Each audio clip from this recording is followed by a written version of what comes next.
साहब, वो घर तो बहुत दिनों से खाली पड़ा है और उस घर में कोई भी रहना नहीं चाहता। सुना जाता है कि एक औरत ने उस घर में फांसी लगा ली थी और उस घर में उसी की आत्मा का वास है। तुम ये फिजूल की बातें करना बंद करो। आत्मा वात्मा कुछ नहीं होती है, राघव ने टैक्सी ड्राइवर को डपटते हुए कहा। राघव का पिछले हफ्ते ही माला गांव में तबादला हुआ था। पूरे हफ्ते नया घर तलाशने के बाद एक ही घर उसे मिला था जो कि बिकाऊ था, तो उसने जल्द ही वह घर खरीद लिया। वह अपनी बीबी और 2 बच्चों के साथ उसी घर में शिफ्ट होने जा रहा था।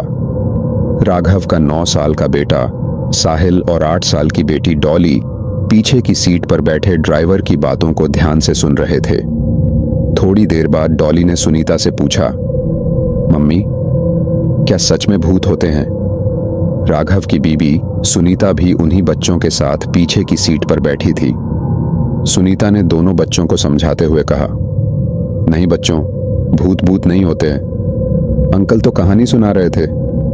राघव ने एक बार फिर ड्राइवर से कहा, ये सब कहानियां बनाना बंद करो, बच्चे डर जाते हैं। साहब, मैंने जो बातें सुनी थीं वह आपको बता दी, अब आगे आपकी मर्जी। ड्राइवर ने राघव से कहा। शाम का समय हो गया था, सूरज ढलने को था, लेकिन अभी भी हल्की सी धूप खिली थी। राघव ने ड्राइवर से पूछा, अभी और कितना समय लगेगा? बस पहुंच ही गए साहब, ड्राइवर ने जवाब दिया। थोड़ा और आगे जाने के बाद ड्राइवर ने टैक्सी रोक दी। लो साहब, आपकी मंजिल आ गई। राघव ने टैक्सी से नीचे उतरकर देखा तो ड्राइवर ने टैक्सी लगभग 100 मीटर पहले ही रोक दी थी। राघव ने ड्राइवर से पूछा, तुमने टैक्सी पहले क्यों रोक दी? अभी थोड़ा और आगे चलो। साहब, अब मैं और आगे नहीं जाऊंगा, भले ही आप मेरे पैसे काट लीजिए। शाम के समय कोई भी यहां नहीं आता, ड्राइवर ने राघव से कहा। राघव ने उससे ज्यादा बहस नहीं की और उसका किराया दे दिया। ड्राइवर ने उनके दोनों बैग छत से उतार दिए और टैक्सी मोड़कर फिर से वापस चला गया। सड़क बिल्कुल सुनसान हो गई, दूर दूर तक कोई भी नजर नहीं आ रहा था। सूरज भी डूब चुका था। राघव और सुनीता दोनों ने एक एक बैग उठा लिया, फिर दोनों अपने नए घर की ओर बढ़ने लगे। थोड़ी ही देर में वे मेन गेट पर पहुंच गए। गेट पर जंग खाया हुआ पुराना ताला लटक रहा था।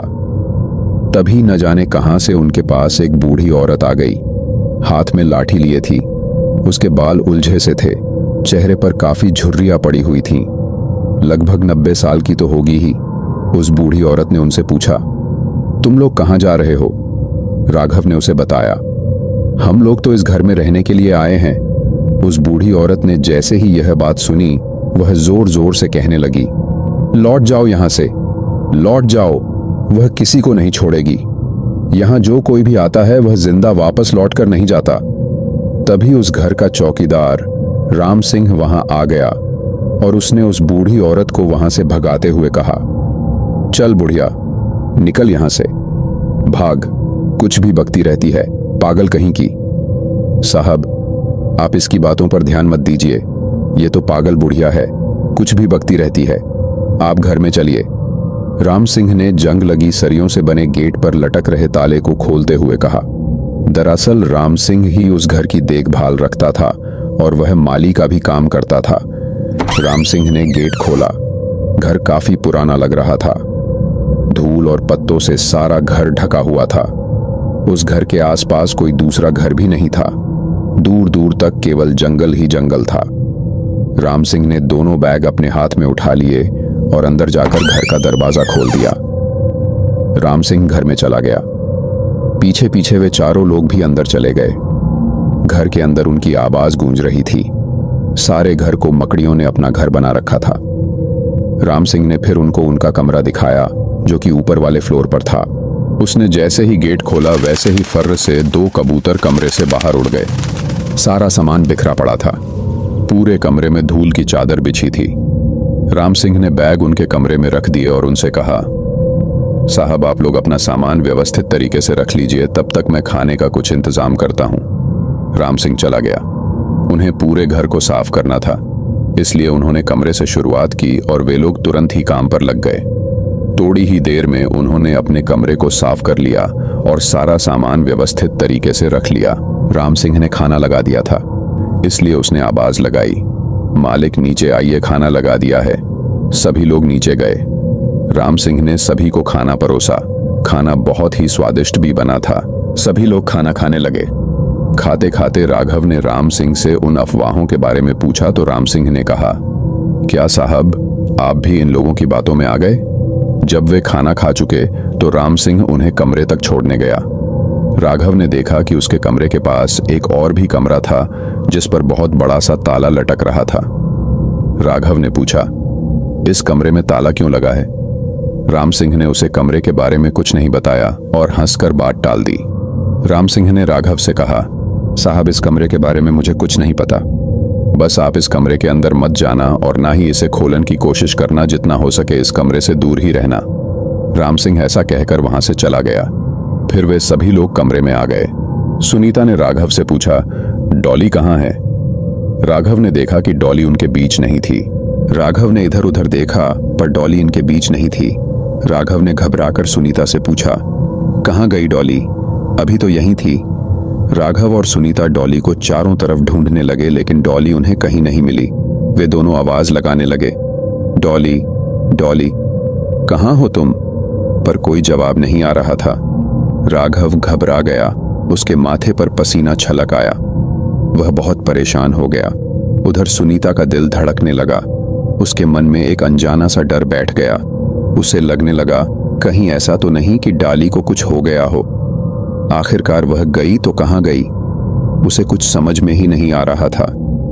ऊपर से राघव उसको डांटने भी लगा, तुम ध्यान नहीं रख सकती थी उसका क्या? तुमने उसकी परवाह ही नहीं की, तभी तो वह नहीं मिल रही है। एक तो सुनीता पहले से ही परेशान थी, ऊपर से राघव की इन बातों से और परेशान हो गई। वह रोने लगी। अब राघव चुप हो गया। उसने सुनीता को सॉरी बोला। वह चुप हो गई। दोनों फिर से मिलकर डॉली को ढूंढने लगे। अचानक उन्हें अपने कमरे में रखी अलमारी से किसी के रोने की आवाज आने लगी। राघव और सुनीता उसके पास धीरे धीरे गए। राघव ने दरवाजा खोला तो देखा कि डॉली उस अलमारी में बैठी थी और वह रो रही थी। राघव ने उसे गोद में उठा लिया और कहा, क्या हुआ बेटी, तुम अलमारी में कैसे पहुंची? डॉली कुछ नहीं बोली। वह बहुत घबराई हुई थी। राघव और सुनीता भी काफी घबरा गए थे। उन्होंने डॉली से ज्यादा कुछ नहीं पूछा। वह तो पहले से ही बहुत डरी हुई थी। इसलिए वे डॉली और साहिल को सुलाने के लिए कमरे में ले गए। दरअसल उस घर में सबका अपना अपना एक कमरा था, लेकिन अभी उन्होंने सफाई नहीं की थी, इसीलिए वह सभी एक ही कमरे में सोने वाले थे। जब माहौल थोड़ा शांत हुआ तो सभी लोग बिस्तर पर लेट गए और सोने की कोशिश करने लगे। डॉली और साहिल को तो तुरंत ही नींद आ गई। राघव भी थोड़ी देर बाद सो गया, लेकिन सुनीता अभी भी जाग रही थी। उसे अभी नींद आई ही थी कि अचानक उसे किसी छोटे बच्चे के रोने की आवाज आने लगी। सुनीता ने उठकर डॉली और साहिल को देखा। वह दोनों तो सो रहे थे। वह बेड से नीचे उतरी। पूरे घर में अंधेरा फैला हुआ था, इसलिए उसने अपनी टेबल लैंप जलाई और देखा कमरे में तो कोई नहीं था। उसे डर लगने लगा। कांपते हाथों से उसने टॉर्च उठाई और कमरे का दरवाजा खोला। उसने सोचा कि कमरे के बाहर कोई होगा, लेकिन कमरे के बाहर कोई नहीं था। अब उसे बहुत आश्चर्य लगने लगा। उसके साथ ही साथ उसका डर भी बढ़ता गया। जब कोई आसपास है ही नहीं तो फिर रोने की आवाज किसकी आ रही है? उसने ध्यान से सुनने की कोशिश की तो उसने सुना कि उस बच्चे की रोने की आवाज पास के बंद कमरे से आ रही थी। डरते डरते वह धीरे धीरे उस कमरे के पास गई। उसने देखा कि उस कमरे में ताला नहीं लगा था। बच्चे की रोने की आवाज और तेज हो गई। सुनीता ने उस कमरे के दरवाजे को धीरे से खोला और जैसे ही उसके अंदर झांका, एक बहुत ही डरावनी औरत उसके ऊपर झपट पड़ी। उस औरत का आधा चेहरा जला था और वह एक हाथ में चाकू पकड़े हुए थी। वह औरत उसे चाकू मारने ही वाली थी कि वह जोर से चीखी और तभी सुनीता की नींद खुल गई। वह उठकर बैठ गई। राघव भी जाग गया। उसने पूछा, क्या हुआ? सुनीता ने कहा, कुछ नहीं, बस एक बुरा सपना था। सुनीता काफी घबराई हुई थी। राघव ने सुनीता से कहा, सो जाओ, हमें सुबह पूरा घर साफ करना है। राघव ने सुनीता को सुला दिया और फिर खुद सो गया। अगली सुबह किसी के जोर जोर चिल्लाने से उनकी नींद खुली। मालिक उठिए, सुबह हो गई है। घर भी साफ करना है आपको। राम सिंह नीचे से चिल्ला रहा था। राघव और सुनीता उठे, उन्होंने बच्चों को भी जगा दिया।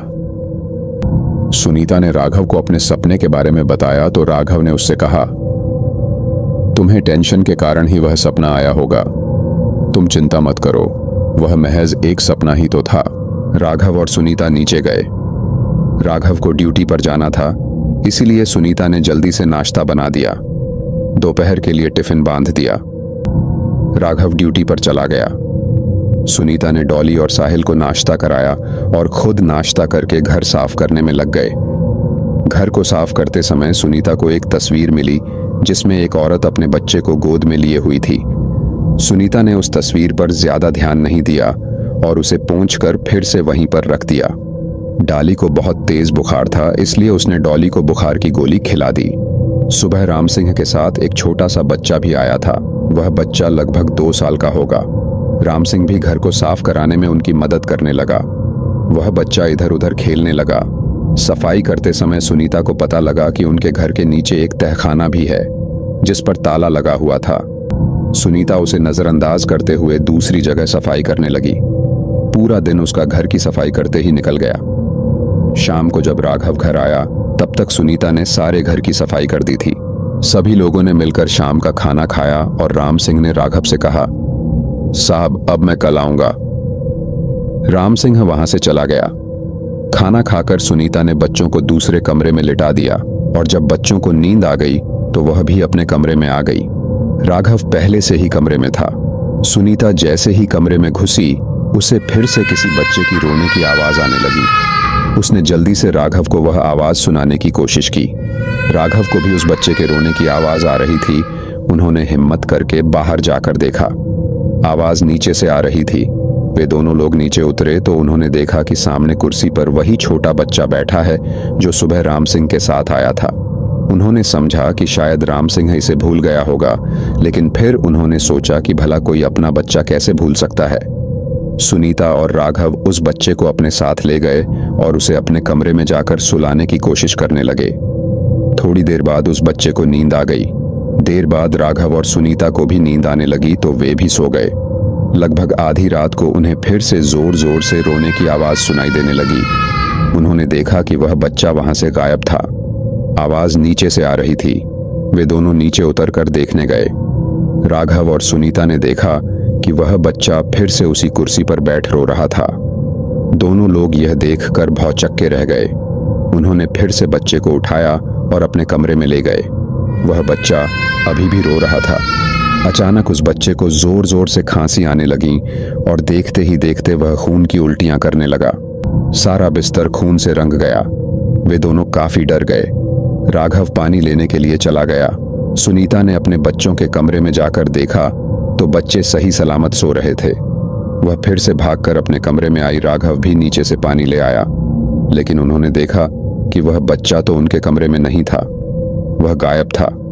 उन्होंने उसे बहुत ढूंढा, लेकिन वह कहीं भी नहीं मिला। उनके बेड की चादर खून से रंग चुकी थी, इसीलिए वह अपने बच्चों के कमरे में आकर सो गए। अगली सुबह जब राघव और सुनीता उठे तो उन्होंने देखा कि वे अपने ही कमरे में लेटे थे और उनकी चादर पर जरा सा भी खून का दाग नहीं लगा था। उन दोनों के कुछ भी समझ में नहीं आ रहा था। थोड़ी देर बाद नीचे से राम सिंह की आवाज आई, साहब उठ जाइए, सुबह हो गई है। राघव राम सिंह की आवाज सुनकर तुरंत नीचे गया और राम सिंह से कहा, वह तुम्हारा बच्चा कहाँ है जिसे तुम अपने साथ यहां लाए थे? राम सिंह ने चौंक कर कहा, कौन सा बच्चा साहब, मेरी तो शादी ही नहीं हुई, ना ही मेरा कोई बच्चा है। अचानक फिर से उन्हें किसी बच्चे की रोने की आवाज आने लगी। मिलते हैं एक नई कहानी के साथ। वन जोन हॉरर चैनल को सब्सक्राइब करें।